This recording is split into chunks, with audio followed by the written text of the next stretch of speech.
우리가 다 하나님의 아들을 믿는 것과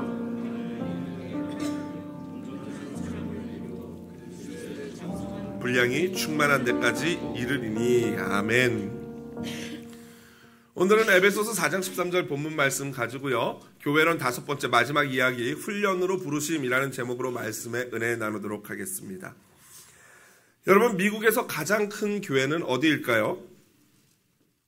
그것은요, 텍사스주 휴스턴, 바로 휴스턴 도시 바로 가깝게 있는데요, 그 휴스턴에 위치한 레이크우드 교회입니다. 이 교회는요, 매 주일 총 5번의 예배를 드리는데요, 매 예배마다 10,000명씩 총 5만 명이 예배에 참여하는 초대형 메가 철치입니다. 긍정의 힘이라는 베스트셀러를 지은 조엘 오스틴 목사가 담임을 하고 있는데요, 하지만 그는 사실 영적으로 상당히 위험한 사람입니다. 그는 2010년 9월 레리 킹 토크쇼에 나와서 그리스도만이 유일한 구원의 길이 아님을 고백했고요, 모든 종교를 통해서 구원을 받을 수 있다는 종교다원주의라고 하죠. 그 종교다원주의를 나는 믿는다라고 고백을 했습니다. 그래서 굉장한 이슈가 됐었죠.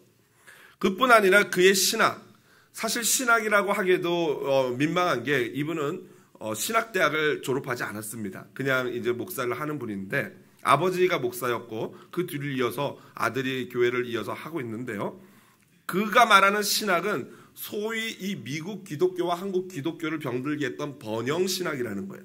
번영신학은 쉽게 말하면은 돈 많이 벌고 성공하고 잘 되면 그게 하나님의 축복이다, 그걸 추구해야 된다라는 우리말로 하면 기복주의 신앙과 동일한 겁니다. 그러다 보니까 돈 벌어 부자 되는 거, 성공하는 거에만 무조건 초점이 맞춰져 있어요. 여러분, 근데 사실 우리 기독교는 세상적인 부자나 성공 이런 게 우리의 목적이나 목표는 아니지 않습니까?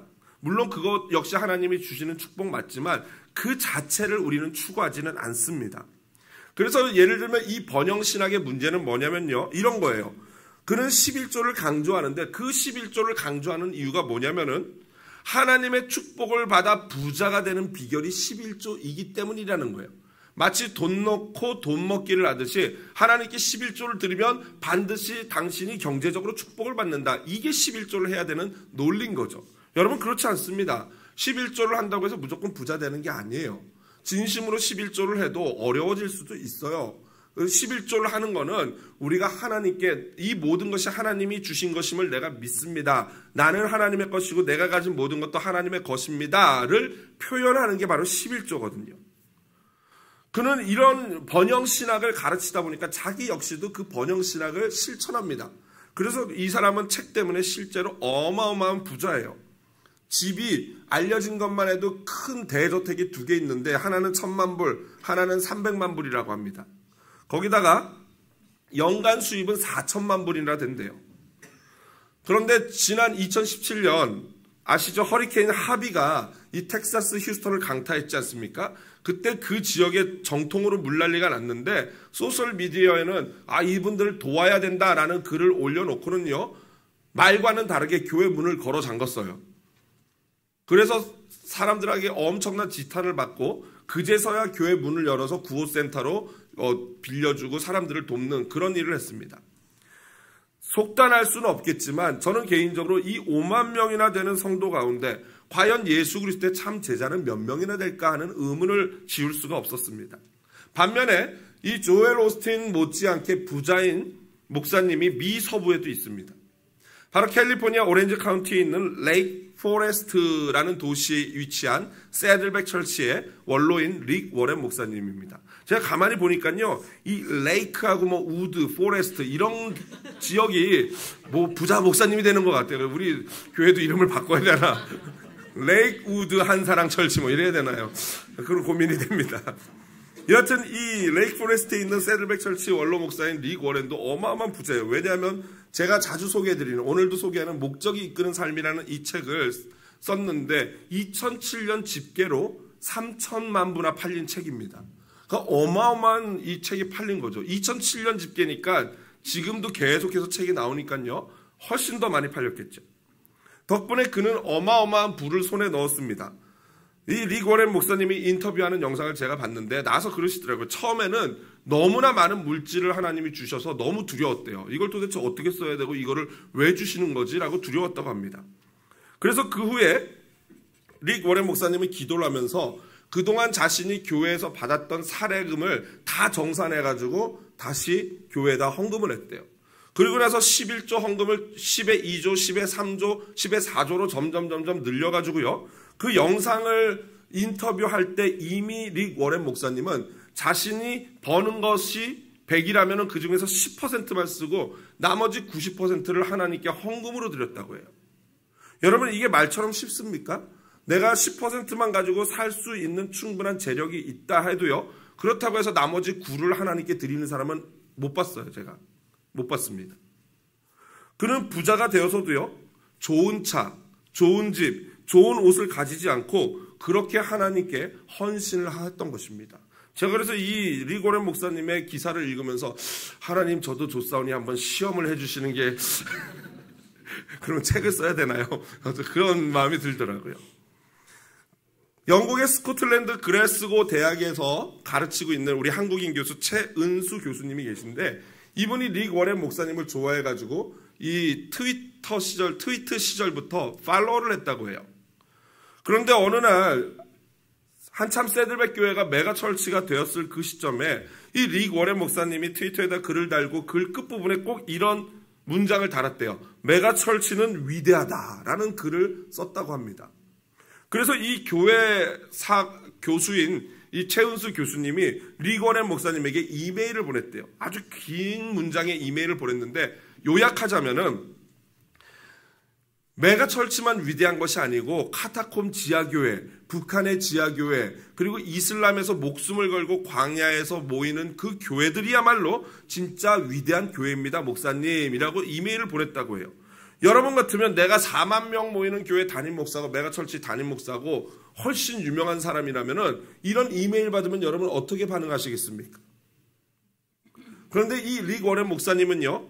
그 이메일을 받자마자 트위터에 글을 바꿨대요. 모든 교회는 위대합니다라고 글을 바꿨대요. 그리고 그 뒤로는 단 한 번도 메가철치는 위대하다라는 글을 한 번도 쓴 적이 없다고 합니다. 여러분 이런 반응이 쉬워 보이시죠? 목사라면 당연히 그렇게 해야지, 신앙인이라면 그렇게 해야지 라고 생각하시죠. 그런데 이게 절대 쉽지 않은 것입니다. 어떻게 할 수 있냐고요? 여러분 자신을 생각해 보세요. 만약 여러분 자신이 남편이나 아내가 여러분에게 무엇인가를 지적을 했어요. 그러면 여러분 어떻게 반응하십니까? 그렇죠? 이러지 않습니까? 이게 일반인의 반응이에요. 나의 사랑하는 아내가 남편이 뭔가를 충언을 해도 당신이 뭘 한다 그래 이렇게 반응하는 게 일반적인데 이 릭 워렌 목사님은 이 진실로 하나님 앞에 겸손한 사람이었던 것이죠. 그래서 그는 목적이 이끄는 삶에서 인생의 세 번째 목적을 이렇게 이야기해요. 우리는 그리스도를 닮도록 창조되었다. 그리스도를 닮도록. 그리고 2019년 패스터스.com에서 예수를 닮아가도록 돕는 좋은 습관 4가지를 알려줬어요. 그러니까 우리는 그리스도를 닮도록 창조되었기 때문에 닮아야 되는데 그것을 위해서는 이거를 하면 좋다라고 4가지를 해줬는데 그냥 타이틀만 제가 읽어드리겠습니다. 첫 번째로는 매일 성경을 읽으라. 매일 기도하라. 세 번째 매주 11조하라. 아마 본인의 습관인 것 같아요. 미국은 주급으로 주지 않습니까? 그렇기 때문에 그런 것 같아요. 그리고 매주 교제를 가지라. 무슨 말이냐면 예배만 하는 게 아니라 소그룹에 참여하고 친교하며 교제하며 소그룹에서 말씀을 나누고 기도 제목을 나누고 이걸 해야지만 예수를 닮아갈 수 있다라는 거예요. 저는 바로 이것이 이 릭 워렌 목사가 한 이것이 오늘 제가 훈련으로 부르심에 대한 이 설교하고자 하는 핵심이라고도 할 수 있습니다. 여러분 제자훈련 또는 제자화가 뭐라고 생각하십니까? 여러분 이것은 결코 어려운 게 아니에요. 제자화 별거 아닙니다. 간단하게 말하면 뭐냐면요. 예수를 닮는 것입니다. 예수를 닮는 것.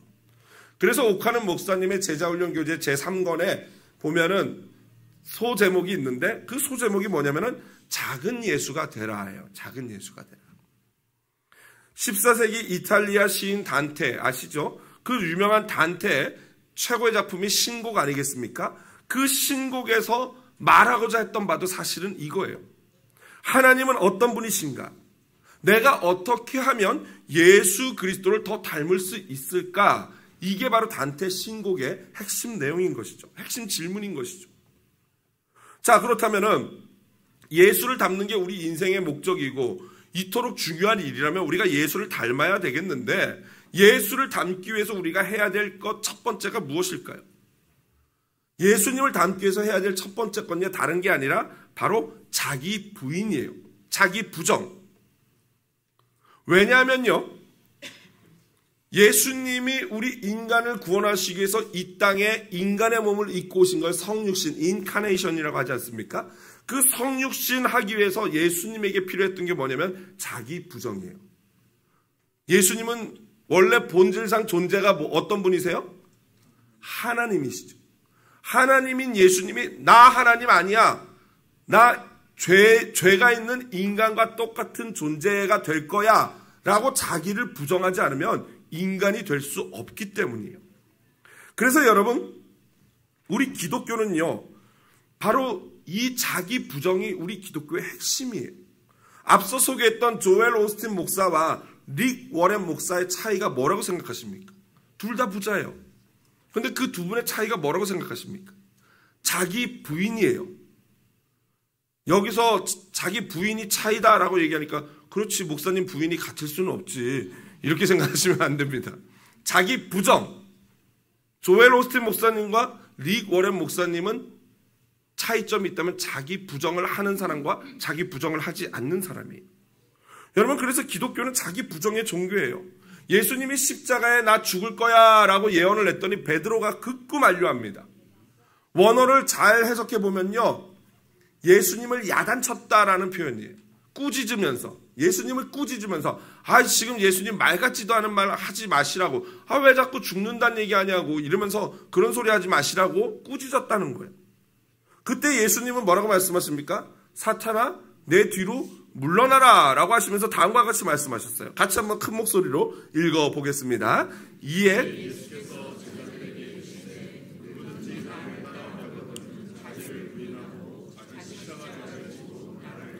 아멘.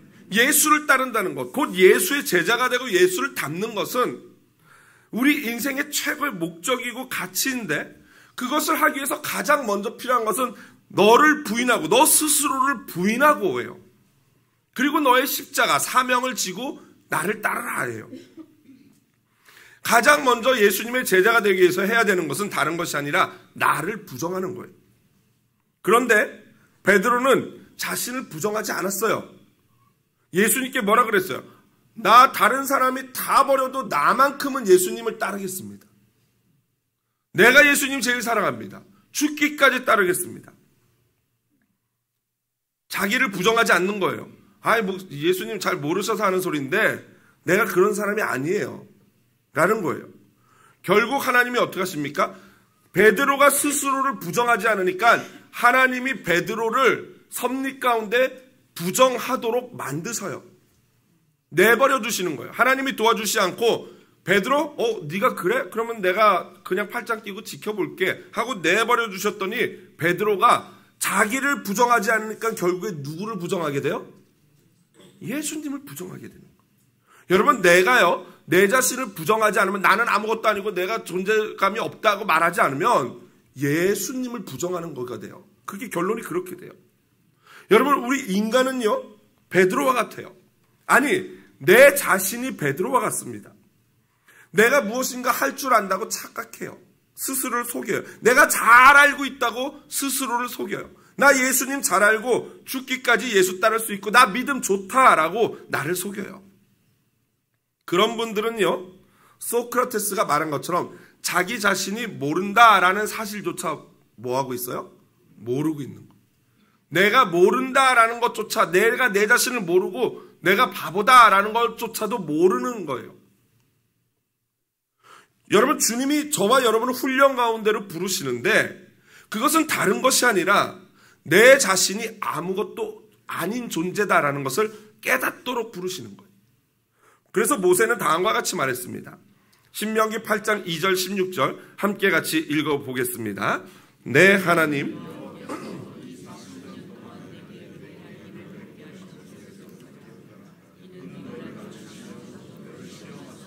내 마음이 어떠한지 그 명령을 지키는지 지키지 않는지 알려 하십니다.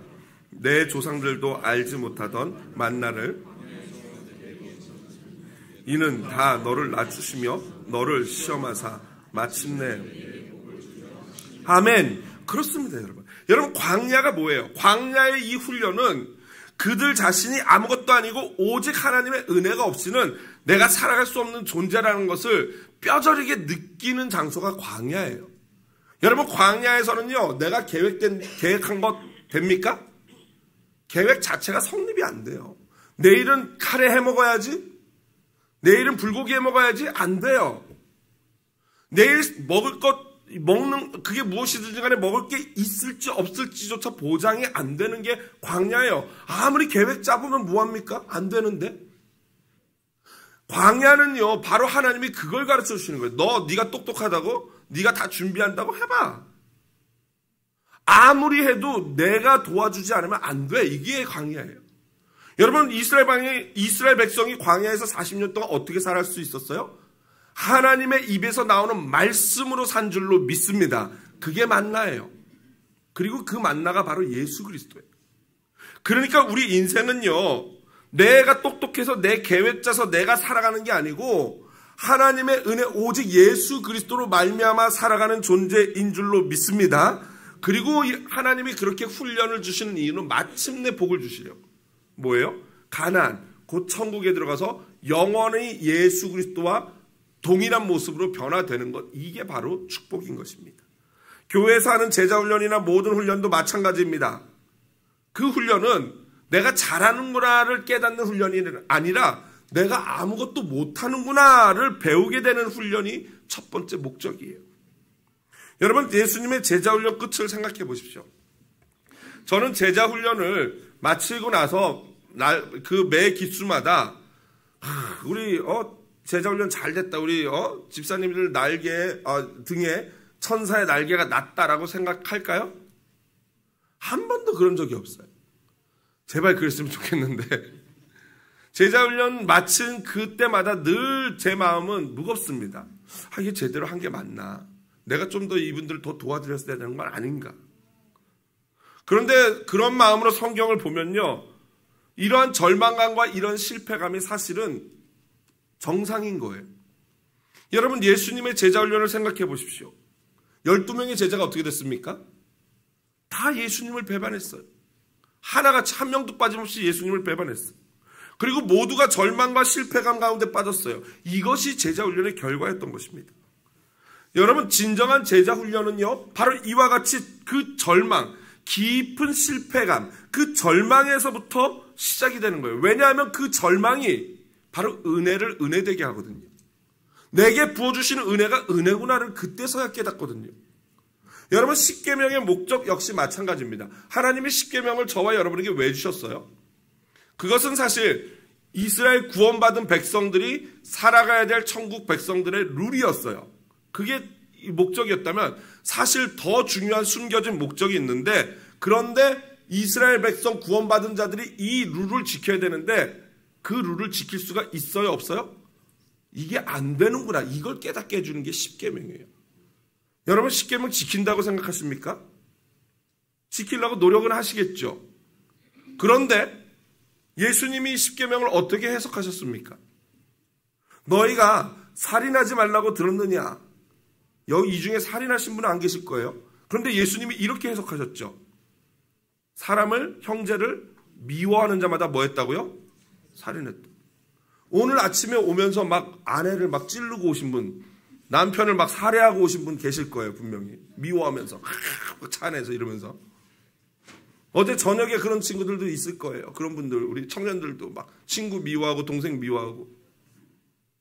예수님의 기준으로 따지면은 십계명을 못 지켜요. 이걸 알라고 주신 게 십계명이에요. 나 안 되는구나. 그런데 바리새인과 서기관들이 바보 같은 게 뭐냐면요, 자기네들이 이걸 지킨다라고 스스로 속이고 착각을 한 거예요. 심지어 십계명만 제대로 지키면 좋겠는데 거기다가 뭐 수백 가지 조항들을 달아가지고 몇백 가지 있어요, 조항들이. 예를 들면 뭐 안식일에는 2km 이상 걸어가면 안 되고, 뭐 이건 어떻게 하면 안 되고. 그러면서 그걸 자기들이 다 지켰다라고 엄청난 착각 가운데 빠져 있는 거예요. 그러니까 은혜가 필요 없는 거죠. 이게 바로 위선이고 가식인 것이, 그리고 이것이 훈련되지 못한 자의 정확한 특징인 것입니다. 여러분, 우리는 제자훈련을 통해서 영성이 높아지고 깊어질 것을 기대합니다. 그렇겠죠.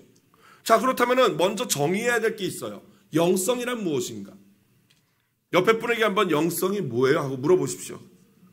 물 좀 마시게 한번 물어보십시오. 물어보세요, 빨리. 대답도 하셔야죠. 그냥 영성이 뭐예요? 이러고 가만히 계시면 어때요? 서로 대답해 보세요. 영성이 무엇일까? 여러분, 영성이 무엇입니까? 우리가 보통 저 집사님, 저 권사님 영성이 뛰어나라는 말 하잖아요. 도대체 뭘 보고 그런 말씀을 하시냐는 거죠. 그냥 예배 열심히 나오는 거? 기도 소리 큰 거? 목소리가 걸쭉해가지고 집사님 내가 기도해보니까, 이러면 영성이 있으신 분인가요? 또 어떤 분은 내가 꿈에 보니까 오늘은 오른쪽으로 가는 게 맞아. 하루 종일 라이턴만 계속하는 거예요. 이러면 영성이 뛰어난 건가요? 아니면 어떤 분은 마치 나의 과거를 다 들여다본 것처럼 너 이랬지 얘기해요. 그럼 막 두려워하면서 이분은, 그러면 그런 분이 영성이 뛰어난 건가요? 여러분, 만약 우리가 추구하는 영성이 이런 것이라면 어디 가면 되겠습니까? 그렇죠. 점집에 가시면 돼요. 무당 찾아가면 됩니다. 우스갯소리로 그런 거 있어요. 우리 한국에 그 뭐예요? 저기 대학 갈 때 보는 수능. 죄송합니다. 별로 오래되지도 않았는데 잊어버린 척. 수능이 있는데 그 수능 때가 되면은 점집에 사람 많이 가잖아요. 우리 아들이 됩니까 안 됩니까? 근데 그 뒤에 가가지고 권사님 부르면 반이 돌아본대네요. 그러고 나서 또 집사님 부르면 또 나머지 반이 돌아본대요. 얼마나 우리 기독교가 타락했는지, 기복신앙적인지를 보여주는 그런 우스갯소리겠지만 어느 정도 사실에 기반한 그런 우스갯소리죠. 여러분, 이것은 우리가 추구하는 영성이 아닙니다. 아니면 우리가 추구하는 영성이 좋다는 게 성경에 대해서 막 해박해가지고 막 성경 구절 다 외우고 막 그냥 물어보면 다 아는, 이게 영성입니까? 그렇다면 우리는 바리새인과 서기관을 찾아가야 됩니다. 신학 교수를 찾아가야 됩니다. 여러분, 도대체 우리가 말하는 영성이란 무엇입니까? 영성은요, 다른 것이 아닙니다. 바로 아버지 되신 하나님과 나와의 뭐예요? 관계성이에요. 관계성. 얼마나 관계가 좋느냐에 따라서 영성이 깊다, 좋다라고 얘기하는 거예요. 영성이란 나의 구세주이신 예수님과 나와의 관계성을 의미하는 단어가 영성입니다. 그러니까 영적으로도 민감해야 되겠죠. 말씀과 기도 당연히 봐야 되죠. 그건 기본이에요. 그런데 그게 영성이 아니라 그렇게 하는 말씀 보고 읽고 듣고 기도하는 것과 내가 알고 있고 내가 믿는 이것이 내 삶으로 연결되어지는 것, 이게 영성이에요. 아는 대로 사는 것, 믿는 대로 살아내는 것, 이게 영성이에요. 아는 것과 믿는 것과 삶이 이퀄이 돼야 돼요. 일치해야 돼요. 그러니까 한마디로 영성이란 얼마나 내가 예수님을 닮아 있는가, 이게 영성이죠. 그런 점에서 각종 훈련과 제자 훈련이 필요한 것입니다. 간혹 어떤 분들은 제자 훈련 받는다고 다 돼, 내가 제자 훈련 받은 그 인간 보니까 그냥 나보다도 못하더만, 이런 분들이 많이 계셔요. 그럴 수 있어요. 그런데 그런 분은 뭔가 한 가지를 잘 모르는 거예요. 만약 그 욕하는 저 인간 제자 훈련 받았지만 별 볼 일 없네 하는 그분이요, 제자 훈련 받지 않았으면 어땠을 것 같습니까? 그나마 제자 훈련 받아서 지금 이런 아름다운 모습으로 변화된 거예요. 그러니까 좀 이해하고 보셔야 되는 겁니다. 여러분, 훈련은 곧 예수님을 본받는 거고 예수님을 닮아가는 과정이에요.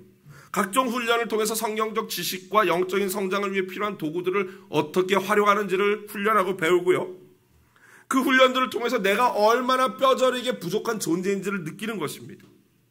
그리고 나의 삶의 목표가 바로 예수 그리스도의 인격과 삶, 곧 예수라는 것을 정확하게 설정해야 됩니다. 그리고 나아가 교회가 제시하는 목표나 방향에 한 마음을 가지고 나가도록 노력하는 것, 이게 훈련입니다. 지난주에 말씀드렸지만 주 안에서 교제한다는 것은요, 무조건 일방적으로 내 얘기만 다른 사람들한테 막 쏟아내는 그게 아닙니다. 여러분 소그룹 모임할 때 좀 제가 모든 전체 우리 성도님께 어떤 룰을 좀 알려드리면요. 소그룹 모임할 때 어떤 한 사람이 그 소그룹에서 이야기를 장악하게 하면 안 돼요. 구역장님이나 소그룹 리더는 그거를 방치해서는 안 됩니다. 그 소그룹 모임에서 혼자 막 얘기하시는 분은 훈련되지 않은 자의 정확한 특징 중에 하나예요. 그래서 리더는요, 모든 그 소그룹에 참여하는 사람들이 균등하게 말할 수 있도록 시간 배분을 잘해야 돼요. 4명이 모여서 2시간 모임을 진행하면은 몇 분씩 말하면 되겠습니까? 토탈? 각자 30분씩 말하도록 그걸 잘 배분을 해야 되는 거예요. 물론 막 그냥 너무 칼같이 그게 안 되겠지만 적당하게 그 시간을 배분하도록 해야 됩니다. 만약에 누군가에게 막 이렇게 막 쏟아내고 싶은 분이 있으면 그분은요, 그런 소그룹에서 하면 안 되고 전문가를 찾아와야 돼요. 예를 들면 이 구역장이나 리더들은 그런 분들이 보이면은 집사님 이번 주에 저랑 따로 만나서 커피 마시면서 얘기해요 라고 그분을 도와드려야 돼요. 만약 본인이 감당하기 어려운 문제라면은 담임 목사인 저와 연결시켜 주셔야 돼요. 저 같은 경우에도 만약 제가 감당하기 어려우면은 저보다 뛰어난 전문가들을 연결시켜 드립니다. 여러분 이것은요 반드시 필요한 겁니다. 또한 우리는 훈련을 통해서 희생과 섬김을 배워야 됩니다. 여러분 저는 엉덩이가 무거운 사람을 좋아하지 않습니다. 주님도 그래요. 막 예를 들면 여기 막 버려야 될 쓰레기가 하나 우리 모임하는데 소그룹 모임 끝나고 하는데 테이블에 버려야 될 쓰레기가 있어요. 그런데 다들 이렇게 막 팔짱 끼면서 눈치 게임하는 거예요. 내가 버려 나는 안 보인다. 나는 절대 안 보인다. 이러면서 눈치 게임만 하고 있어요. 저거 버려야 되는 건 분명한데. 여러분 이게 참 우스운 얘기잖아요. 그런데 이게 사실 실제로 일어난 장소가 있었어요. 그게 어디냐면은 예수님의 마지막 성만찬 자리였어요. 이스라엘 사람들은 밥 먹기 전에 손발 씻잖아요. 마지막 성만찬을 해야 되는데 발 씻어주는 종이 그날따라 거기 없었어요. 그래서 누군가는 발을 씻어줘야 되잖아요. 다들 나는 모른다, 나는 안 보인다, 나는 모르겠다 이러고 있었어요. 그래서 누가 일어났어요? 예수님이 일어나신 거예요. 그래서 예수님이 일어나서 겉옷을 벗고 앞치마를 두르고 제자들의 발을 수건을 두르고 닦아주기 시작한 거예요. 여러분 예수님이 일어나셔서 발을 닦아주셔야 되겠습니까? 언제까지 모르는 척 나는 아닌 척 엉덩이 무겁게 앉아 있겠습니까? 여러분 훈련은요 먼저 일어나는 거예요. 그리고 훈련은 본래 힘들수록 의미가 있는 것입니다. 여러분 운동선수나 군인들 한번 생각해 보십시오. 온몸에 땀이 흐르고 인상은 어그러지고 근육이 터질 듯 하여도 계속 그걸 해야 그게 훈련이에요. 여러분 교회는 훈련하러 오는 곳인 줄로 믿습니다. 교회를 가끔가다 비즈니스하러 오는 분들 계세요. 학생들 같은 경우에 교회에서 뭐 공부하러 오는 분들이 계셔요. 잘못된 거예요. 교회의 목적은 비즈니스하거나 공부 배우러 오는 그런 곳이 아니에요. 교회는 훈련하러 오는 곳인 줄로 믿습니다. 예수 닮으러 오는 곳이에요. 그러므로 여러분은 2024년 디사이플 프로젝트 이런 훈련을 거치고 제자 훈련까지 준비해야 합니다. 이미 제자 훈련 받으신 분들도 이 앞에 있는 이런 훈련들을 다 큐티, 가스펠 프로젝트, 흡 이런 훈련을 받으셔야 돼요. 그리고 자기를 점검해야 됩니다. 오카는 목사님은 다음과 같이 제자 훈련에 대해서 말했습니다. 같이 큰 목소리로 읽어보겠습니다. 예수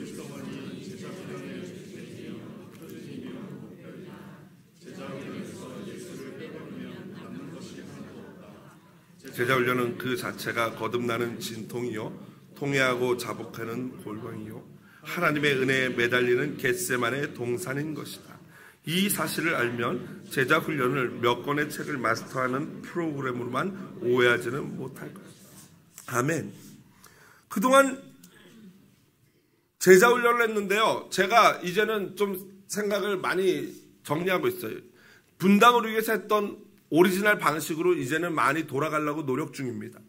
그동안 제자훈련을 하면서 우리는 교회에서 했거든요. 그런데 원래 제자훈련은 각 성도들을, 훈련생들의 각 가정을 돌아가면서 하는 거예요.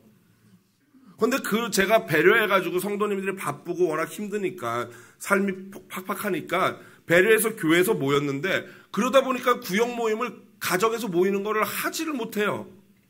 그러니까 훈련을 약하게 제 문제죠. 훈련을 약하게 시켜놓으니까 구역이 그냥 교회에서만 교회 온 김에 한 번에 해치우자라는 것 같아요. 주중에 각자의 집을 오픈하고 모여서 거기서 서로 울며 불며 기도하고 오픈하고 교제를 해야 되는데 그게 안 이루어져요. 그 이유가 제가 볼 때는 제가 제자 훈련을 엉망으로 해서 그런 것 같아요. 너무 배려하면서 훈련을 했더니 특공대가 아니라 그냥 설렁설렁 그냥 출퇴근하는 그러한 군인을 만들어 놓은 거죠. 여러분, 제자 훈련은요, 그냥 좋은 분위기에서 1년 동안 성경 공부하고 책 좀 읽고 성경 지식 알아가는 그게 제자 훈련이 아니에요. 그럴 생각이라면 아예 제자 훈련을 지원하시지 않는 게 좋습니다. 옥 목사님 말씀처럼 제자 훈련을 통해서 정말 뼈를 깎는 아픔으로 자기 자신의 본 모습을 보아야 돼요. 절망해야 되고 너무 막 가슴이 답답해야 되고 베드로가 예수님 앞에서 이 예수님을 배신하고 엉엉 울었잖아요. 그 고통이 있어야 되는 거예요. 그게 제자 훈련이에요. 예수님을 배신하고 눈물을 흘리며 고기 잡던 그 베드로의 심정, 그게 제자 훈련이에요. 거기서 변화가 시작되죠. 제자 훈련은요, 내가 잘하는 것을 확인하는 곳이 아닙니다. 정말 아무것도 아니고 아무것도 못하는 실패의 자리요, 두려움의 자리요, 눈물의 자리인 그런 겟세마네인 것이죠. 결국 베드로의 제자 훈련은 언제 시작됐습니까? 바로 예수님을 3번 부인하고 실패한 그때 비로소 시작된 거예요. 나의 과거와 상처들과 대면할 뿐, 나의 교만함과 악함을 드러내고 그것들과 싸울 각오가 되신 분들만 제자 훈련에 지원하시기 바랍니다. 말씀을 정리합니다.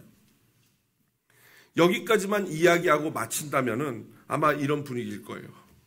이거 제자 훈련을 해야 돼 말아야 돼? 나는 가만 들어보니까 제자 훈련을 하면 안 될 것 같은데 이번 생애에서는 제자 훈련은 없는 것으로 해야겠다. 이렇게 생각하시는 분들 많을 거예요.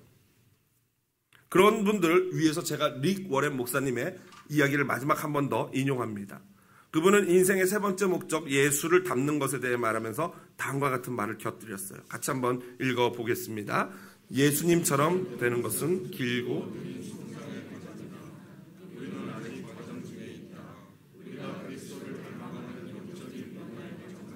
평생 걸릴 것이고 이 땅에서는 완성되지 않을 것이다. 우리가 천국에 갈 때 또는 예수님이 다시 오실 때 완성될 것이다. 그때 아직 끝나지 않은 일이 무엇이든 간에 모두 아멘. 참으로 위로가 되는 말씀이에요. 여러분, 우리는 모두 예수를 닮아가는 과정 중에 있다는 거예요. 저 역시도요. 한마디로 쉽게 표현하면 우리는 공사 중이에요. 공사 중. 여러분, 공사하는 공사판 가보셨죠? 때로는 사람들을 불편하게 합니다. 삐죽 튀어나온 철근이 사람들을 위협하고 사람들을 두렵게 만듭니다. 또 먼지가 날려서 사람들을 기침하게 합니다. 때로는 소음이 일어나서 사람들을 굉장히 불편하게 하죠. 이게 바로 공사 중인 거예요. 하지만 여러분, 아름다운 건물이 완성되기 위해서는 반드시 이 공사의 과정이 필요한 줄로 믿습니다. 이 과정이 훈련의 과정이에요. 그러므로 여러분, 너무 스스로에게 또는 상대방에게 절망하지 마시기를 바랍니다. 그래서 여러분, 모든 훈련의 끝은 무엇인지 아십니까? 사랑입니다. 옥하는 목사님 교재의 마지막 과의 제목도 사랑이에요. 3계명 사랑. 실제로 여러분, 실패한 제자 베드로를 찾아오신 예수님의 마지막 훈련 과정이 뭐였습니까? 사랑이었던 거예요.